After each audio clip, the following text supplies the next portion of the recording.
call to order our special meeting for School Board of Milton on Friday, May 27. Is that the right date? Okay. I'll thank everyone for coming. I'll give you a quick overview of what we're doing. I'll let Carrie, Chris, and whoever else needs to weigh in, and we should be out of here fairly soon. So obviously at our previous board meeting, we took an action relative to the payment schedule for contributions from the district with folks on our HSA health insurance plan. When the staff went to work to implement that, discovered a couple challenges that we created that we probably didn't intend to. So having vetted through that, they had the HR committee look at a potential solution to that. In a nutshell, I think one of our goals was to, front load is a term we had used to get some money available at the outset of the plan year for some folks that might choose that option. We didn't realize that we probably are already doing that. So one of our goals was probably already met. In doing the action that we took, while well-intentioned, has created another layer of complexity for our payroll folks that administer this. So to kind of mitigate that and still we want to make it clearer for both staff and employees to use and understand and implement that thing. And at the same time, we'll still try to front load this thing. So they've got an alternative plan here that they can talk through the numbers with for us, and we can ask questions if need be. And the reason we're meeting this morning in a hurried fashion, of course, is because of the time element here. Open enrollment is open. We want folks to have the information they need if they're trying to choose this path. And so we wanted to meet quickly here before the holiday weekend, et cetera, et cetera. So with that, I don't know if it's Chris or Carrie. I'll start, and Joe, thanks for summarizing that, because that's exactly what the memo said. I didn't read the memo, my apologies. We're on the same page. No, that's exactly it. And it was the biggest thing, the statement I want to make is that 25%. Do we need to take action on the agenda first? Oh, I'm sorry. Oh, well, if your president was paying attention, he probably would know that. Marcy caught that. So Thank you, dear. I'll make a motion to approve the agenda as presented. I'll second that. Thank you. Motion from Rick, seconded by Dave to approve our agenda, which is the single item we're talking about. Any questions? All in favor say aye. Aye. And opposed? Thank you for the correction. Okay. Go ahead, So, Chris. Summarized it very well, Joe. And the one part about the front loaded, I just want to clarify is that 25% of that front loading is what we are proposing in the attached documents. And Carrie will look at and walk through and give a high level overview similar to the Human Resources Committee on Wednesday. Okay. So before we begin, we landed on this in the committee, but we need to be aware that we have people that work year round. We have people that work during the school year. We have people that may select the family plan, that may select the single plan. Changes happen during the open enrollment period, and then we also have mid-year changes. So there's a lot of moving parts here that when payroll dug into it Tuesday morning, all these moving parts impact how we're going to or achieve the goal of having more money available for people. So if you, in your document packet, the first one should be labeled fiscal year 2021, 2022. And then the one that has year-round payroll dates on it is the first document to take a look at. And what this shows you is that for this current year, deposits were made between July 15th and June 30th on a regular basis. And that for year-round employees, the insurance coverage year, as well as the deductions and deposits, are over 12 months, and they run from July to June. Okay, if you go to the next document, we're going to talk about what happens with school year employees, and there's a whole different. This is one of the first layers of complexity to running payroll in a school district. So what happens with school year employees is the payroll dates that we attach the health insurance benefit to run from September 15th through June 30th. Employees, though, are insured for a 12-month period from September to August. And then we have basically 10 months to reconcile, make deposits, and then also do the employee portion of the insurance premium payment. If you look at the first line that says September 15th, 2021, the school year employees receive the payment for the month of September, but throughout the year, we're adjusting for the July and August premiums that are coming so that they have their September through August cycle. And Terry, one thing that I think it's important to point out on that document before we move on is that in the very top of that left-hand column is the $916.66 in front loading that we did this current year for school year staff. And some board members might not be alert to school year staff are a majority of our staff, teachers, instructional aides, folks that work just during the school year. All right. Okay. Go ahead, Karen. good point. I jumped to September 15th. I should have gone to June 30th because that's when we reconcile. Okay, so then if you go to the next document, this is showing what quarterly payments would look like for the next year. And then again, year-round employees then would receive 4 payments of the with the family plan, the $13.75.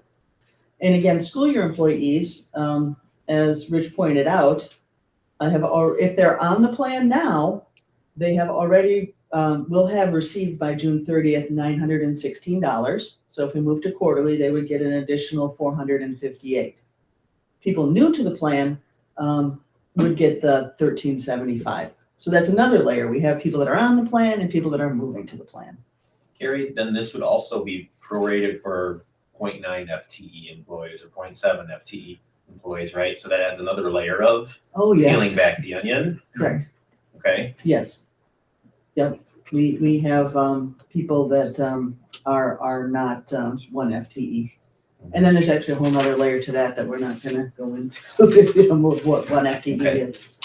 Okay, all right, so then Deborah Yetzen, who is our payroll supervisor, Tuesday morning went to work on transitioning from the system that we talked about to a quarterly system. And we started identifying just the challenges around that and the things that'll happen. And at the meeting, we had talked about district cash flow. There's also an impact on the employees' cash flow and how the different payments align, doing it the the way we did it last year, moving to quarterly payments. We also talked about complications around if employees want to make payroll deductions to put into their HSA pre-tax. There are annual maximums that are allowed by the IRS, and they are tied to a calendar year. So again, part of the takeaway is there's just a lot of moving parts, and our goal is to standardize and simplify and have a predictable system that we can manage and sustain and have more accurate data. Can I add really Sure. quick too? It's very important that our staff be able to understand this as well. So when we're sitting down with them, going through the new hire process or the open enrollment period, it's very crucial that it's as predictable as possible for the staff to be able to wrap their arms around. Yeah, good point. It's the accuracy and consistency for avoiding errors in the payroll processing as well as employees understanding. And we all know employees talk to each other, and sometimes the message gets, when things aren't the same, they may not be learning the accurate or correct information. Okay? So to achieve the board goal of having money available for people to start out the plan year, including year-round people, we have, Deborah Yetzen has designed an alternative to doing quarterly payments that will achieve the board's goal, but also have the standardization that we're looking for so that we can avoid errors and have accuracy and predictability, and then also mitigate the intermittent cash flow concerns. for employees and the district. So if you go to the year-round employees alternative document, beginning on with the July 15th payroll, we'll initiate the deposit into the HSA of the 25% or that quarterly payment. And then the remaining payments will be distributed throughout the year. With regard to school year employees, people new to the plan will get the $13.75 up front and then have the remainder distributed amongst the remaining payrolls they have between September and June 15th. I think one important thing while you're on that last page that Carrie, I was speaking to, the alternative plan for school year employees, it has some yellow highlight on the top. Because we front loaded that $916.66 for the folks who are on the plan this year, when we roll around, if for the folks who are on it this year and stay on it for next year, they will have already received an extra $916.66.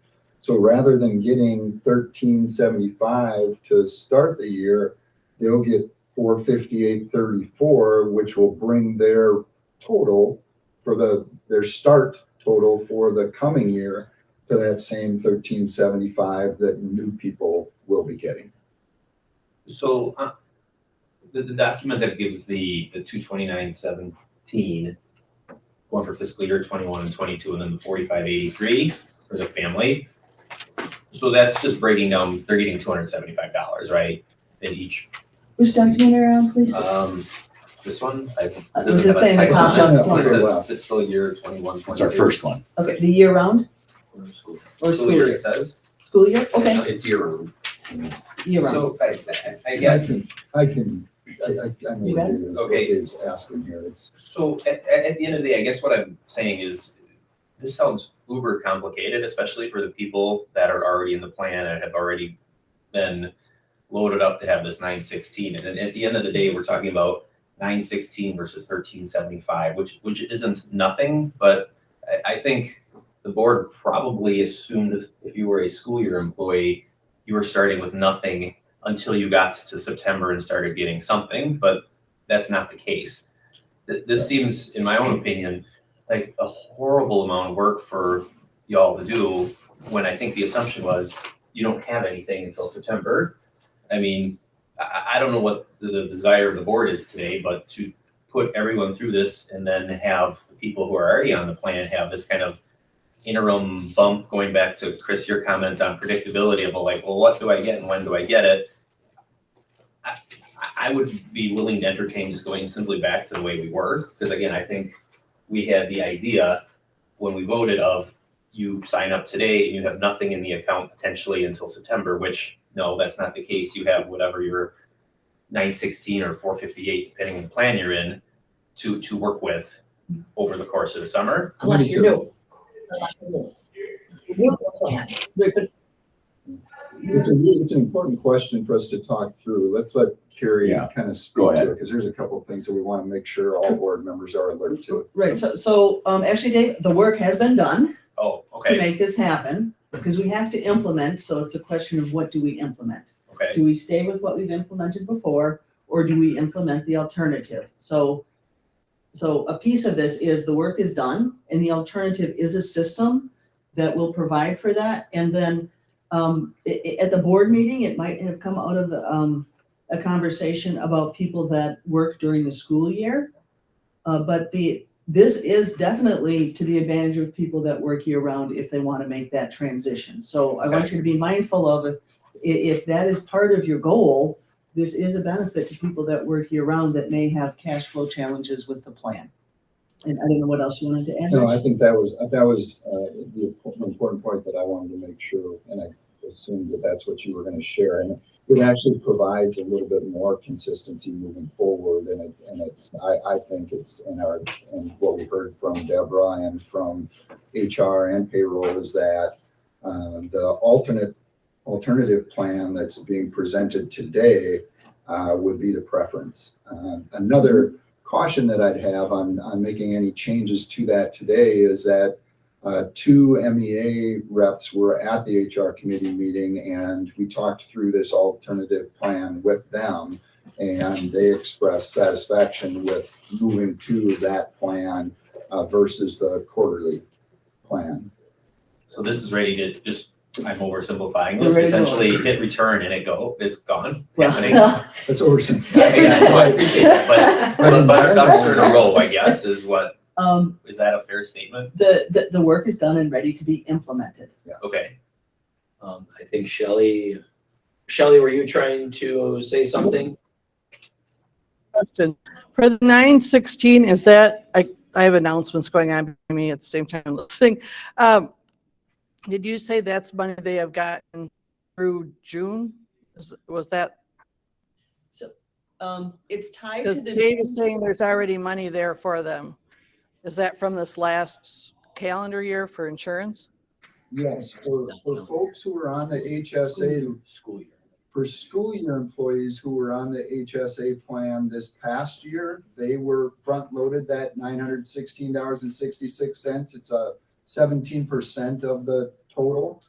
And our plan moving forward was to keep that same amount, but with the alternative plan, bumping that up to the 25% and then having equal payments the rest of the way should really meet the needs of a vast majority of both school year and year-round staff who choose to be on the HSA plan. And Okay, also to transition people, and also allow us to transition new people into that plan in a more seamless manner. Okay, so, but I'm just saying, you're assuming they haven't used that money on insurance costs, so it's a good chance they don't have that $916. It goes in there, although it's attached to the June 30th payroll, the deposit is made in July. It's in, yeah, because it takes 4 or 5 days for it actually to be deposited into their HSA account. And the issue here is we're not talking about a calendar year, Anybody to work? about June to July of fiscal year.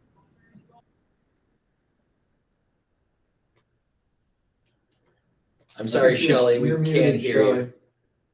I'm talking to another teacher who's taking over my class right now. Sorry. Let's give her a minute to. I think one other thing, talking about the cash flow that Chris Watson brought up at our meeting the other day, is that if people have a cash flow problem, they can always take their HSA card to an ATM and withdraw funds. Correct. Right, okay. And as long as they're holding on to their receipts, they're able to, they use their money, okay, use their checking, their savings, or credit card, whatever it is, and they pay themselves back as soon as money is deposited in. You have to keep your receipts though. The IRS is very sticky on the receipt piece. Okay, so I'm just gonna say one more thing about the 916. Just because it's getting deposited in July 1st or whatever, it's still on this last year's calendar payroll. So you can't assume that they don't already have that earmarked for insurance. So that's not like a new money to the deductible. Shelley, you can't use that money to pay for insurance. The premium's already paid. I don't. Well, medical costs is what I'm saying. They may already have it earmarked for things that their calendar They might. insurance. In a nutshell, everyone who's on the HSA plan would be getting $5,500 contribution from the district every year to use as they see fit for their medical needs. A prorated 5,500, Yeah. depending on your hours worked.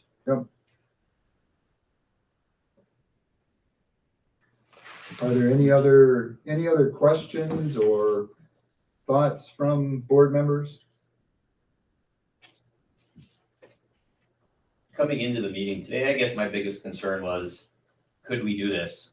And it sounds like based on your commentary, the input of effort isn't done yet, but the plan is solid and implementable.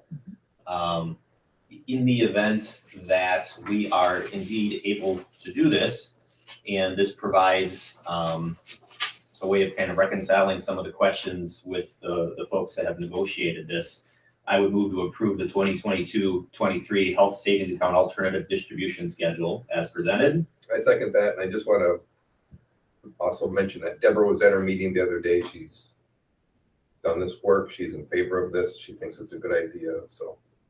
One other comment, I guess, before we vote, and hopefully people have done this already, but the video that Al put together regarding just what is an HSA and how does this work was, Chris, was it 12, 14 minutes, something like that? But it gave a very, very good high-level overview of how this works. And again, I know I've mentioned this in past meetings, but I've had an HSA for probably a decade, and quite honestly, it's easier to use because you're in the driver's seat. And the district has a very generous contribution to it as part of it. So, like I said, I hope folks that watch this will find that video. Chris, I don't know, do you recall the date that video or where it can be found Yep. readily? We But- shared it out with open enrollment information that just went out. Oh, perfect. That is amazing. So that's great. And I guess that's my final thought on that. Okay, without any other weigh in that I'm not seeing, on a motion from Dave, seconded by Rick, to approve the 2022-23 health savings account alternative distribution schedule as presented.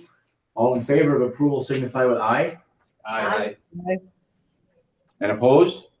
That motion passes, and that is the entirety of the agenda. I move we adjourn. Second. Rick, seconded by Dave to move to adjourn. All in favor, aye. Aye. And opposed? We are adjourned. Thank you, everyone. Have a wonderful Friday and wonderful Memorial Day weekend. Thanks, Shelley. Bye, Shelley. Bye, Shelley. How you doing? Thank you, board members. Thank you. Thanks for your flexibility.